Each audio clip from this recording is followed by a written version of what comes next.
કાશી નગરીમાં એક મોચી રહેતો હતો. તે બહુ પ્રામાણિક હતો, સંતોષી પણ એટલો જ. એકવાર એક સાધુ આવી મોચીને પૂછવા લાગ્યા, મોચી ભગત, મારા પગના પગરખાનું શું પડે? મોચીએ કહ્યું, મારી પાસે સીવેલા તૈયાર નથી મહારાજ. સાધુ કહે, સીવી દો તો શું લો? મોચીએ કહ્યું, 1.5 રૂપિયો. સાધુને નવાઈ લાગી. બીજાઓએ 2 રૂપિયા દેખાડ્યા હતા, પછી ઘટાડીને 1.5 રૂપિયા સુધી આવ્યા હતા, પણ આણે તો મૂળમાં જ 1.5 રૂપિયો કહ્યો.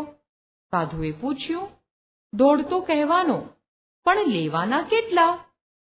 મોચી સાધુ સામે જોઈ હસવા લાગ્યો.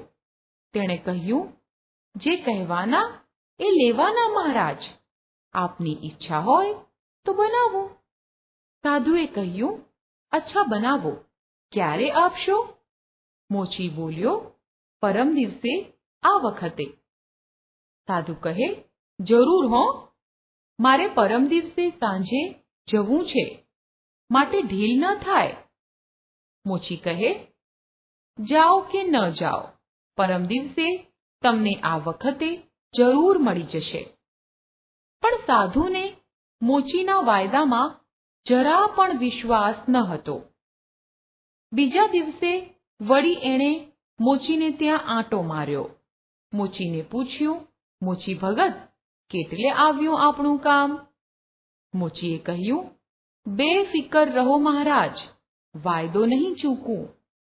છતાંય સાધુને શાંતિ ન વળી. ત્રીજા દિવસે સવારમાં વળી સાધુને વિચાર આવ્યો, લાવને જરા મોચીને ત્યાં આંટો મારું. પણ આ વખતે તો મોચીએ સાધુની કિંમત કરી.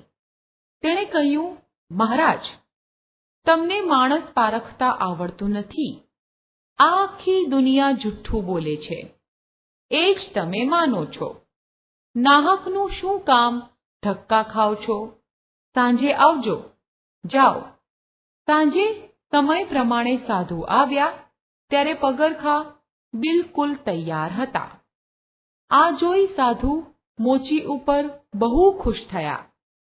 તે સમજી ગયા, મોચી સાચુકલો છે, ખરેખરો ભગત છે, કદી જુઠ્ઠું બોલતો નથી. સાધુએ તેને 2 રૂપિયા આપ્યા.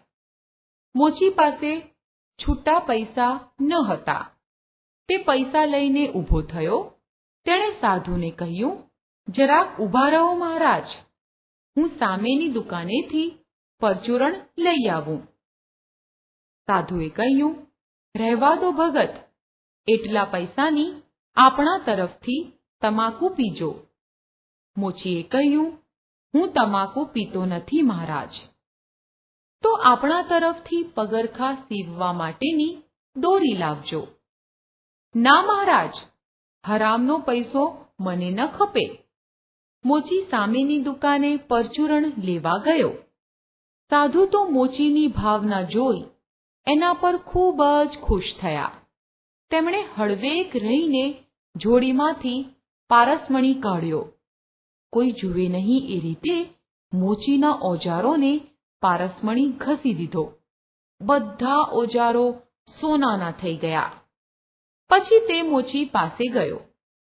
તેની પાસે પૈસા લેતી વખતે કહ્યું, ભગત, મુઠ્ઠી ચણાના પૈસા પણ ભિક્ષા માટે આપશો તો ઈશ્વર તમારું ભલું કરશે. મોચીએ ખિસ્સામાંથી એક સિક્કો આપતા કહ્યું, લો. એક મુઠ્ઠી ચણામાં શું થશે? એ દુકાન તરફ ચાલતો થયો. એક મુઠ્ઠી ચણા તો મારી પાસે છે, એમ કહી સાધુએ પગ ઉપાડ્યો. મોચીએ દુકાન ઉપર આવીને જોયું તો ઓજાર બધા સોનાના. તે સમજી ગયો કે આ કામ પેલા સાધુનું છે. મોચીનો જીવ બળી ઉઠ્યો. તે નિસાસો નાખી બબડ્યો, અરે ભગવાન, હવે હું આ સોનાના ઓજારોથી કેવી રીતે કામ કરીશ? તેણે ઓજારો લઈને ઘરના ખૂણામાં નાખ્યા. પછી ઊંચે મૂકેલા ઘસાયેલા ઓજારો ઉતારી વળી પાછો કામે વળ્યો. મનોમન એમ પણ કહેતો હતો કે ગમે તેમ પણ સાધુની ઈચ્છા તો આપણને સુખી કરવાની જ હતી. બિચારાએ 12 મહિના મજૂરી કરી ત્યારે માંડ માંડ નવા ઓજાર વસાવી શક્યો. એકવાર તે ભજન ગણગણતો નીચી નજરે તીરતો હતો. ત્યાં એના કાને કોઈકનો અવાજ પડ્યો. કેમ છો મોચી ભગત? મોચીએ જોયું તો એ પેલા જ સાધુ હતા. તેણે સાધુને કહ્યું, ઓજાર બગાડી ગયા હતા એ જ ને તમે, સાધુ મહારાજ? સાધુને નવાઈ લાગી. એમને તો હતું પોતાને ઓળખતા જ મોતી ભગત પગે પડશે, માનપાન કરશે અને ઘણો બધો આભાર માનશે, પણ એને બદલે આ માણસ તો પોતાને ઠપકો આપતો હતો.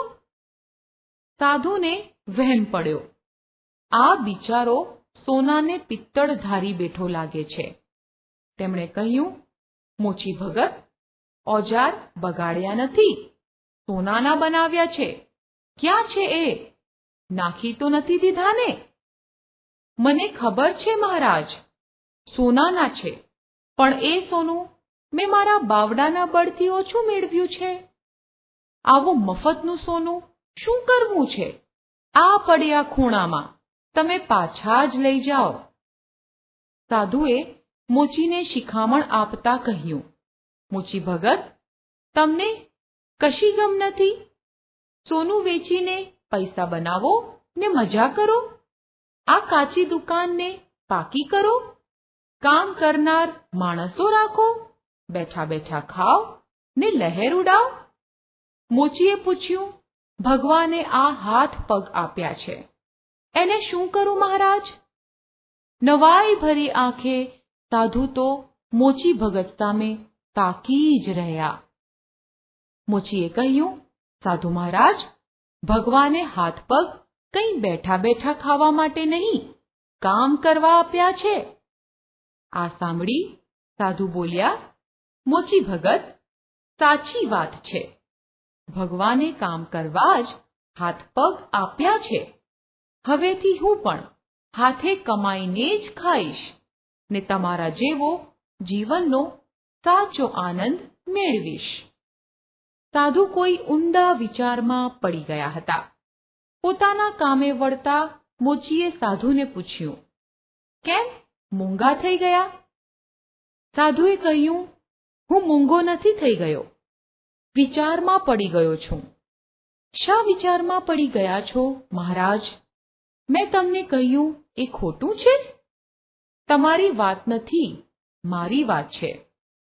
સાધુએ મોચી સામે ગંભીર ભાવે જોઈને કહ્યું, હું પણ નાનું મોટું તપ તો કરું જ છું. જેમ મારી પાસે સોનું બનાવવાનું સાધન છે, છતાં મેં એનો ઉપયોગ મારી જાત માટે કદીએ પણ કર્યો નથી. ભિક્ષા માંગીને પેટનો ખાડો પૂરું છું, પણ આજે તારી આ ભિક્ષાનો જે ગર્વ મારામાં હતો તે પણ ગાળી નાખ્યો છે. આજથી તમે મારા ગુરુ, ને આજથી હું તમારો આ દાખલો યાદ કરીશ ને મારા ગર્વને ધોતો રહીશ. મોચી કામ કરવું ભૂલી ગયો અને સાધુની પીઠ પાછળ જોતો જ રહ્યો.